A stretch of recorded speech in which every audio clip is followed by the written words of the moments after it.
राधे राधे दोस्तों, स्वागत है आपको एक और नए वीडियो पर। महाराज जी ने अकाल मृत्यु के बारे में क्या कहा, ध्यान से सुनिए तभी जान पाओगे।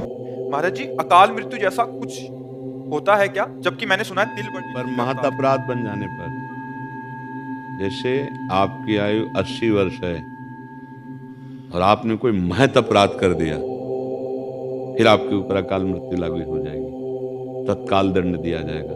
साधु अवज्ञा तुरत भवानी, कर कल्याण अखिल के हानि। जैसे कोई महत अपराध बन जाए, किसी महापुरुष का अपराध बन जाए।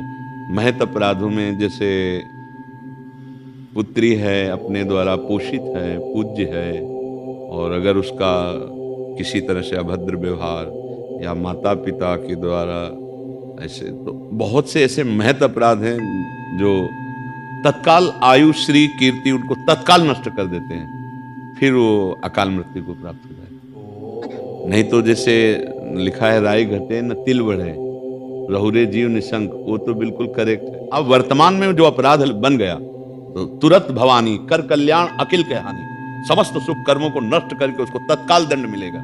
जैसे कुछ अपराधी होते हैं कानून के द्वारा दंड दिया, कुछ होते हैं सीधे गोली मारी जाती है। जैसे आतंक जो फैलाते हैं, अब उनको उस समय गुंजाइश न्याय की नहीं है, क्योंकि उनके हाथ में अस्त्र है, वो किसी को भी अब उनके लिए सीधा, उनको सीधा मारा जाता है ना। ऐसे ही जैसे हमसे कोई भयानक अपराध बन जाए, तो ये तो लोक व्यवस्था है, जो अनंत लोकों का स्वामी है, बड़े बड़े लोकपाल है, तत्काल ऐसा भयंकर एक्सीडेंट करा दिया, या ऐसा भयंकर हुआ गया कि गाड़ी लाख अंदर ही जल कर राख हो गए।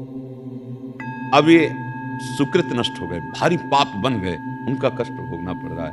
और अगर अकाल मृत्यु का योग ना होता तो उसकी चर्चा ना होती ना। ये अपने आप पूरी आयु की मृत्यु की बात आई, तो शास्त्रों में अकाल मृत्यु की बात क्यों आती?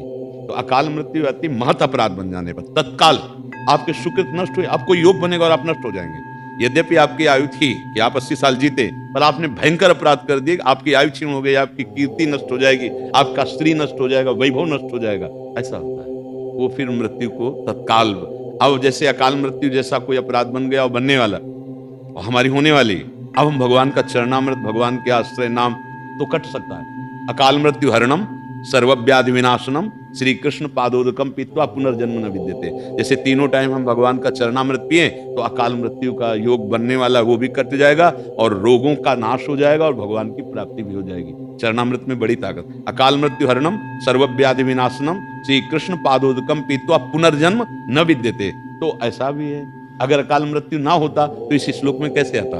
अकाल मृत्यु हरणम, मतलब अकाल मृत्यु होती है और उसका हरण हो सकता है। भगवान का नाम जप करो, तीनों समय भगवान का चरणामृत पियो, तो अकाल मृत्यु का अपहरण हो जाएगा। तो अकाल मृत्यु ऐसा नहीं कि नहीं होती है, होती है। जैसे कोई अकाल मृत्यु नाम की कोई वस्तु नहीं है, नहीं है।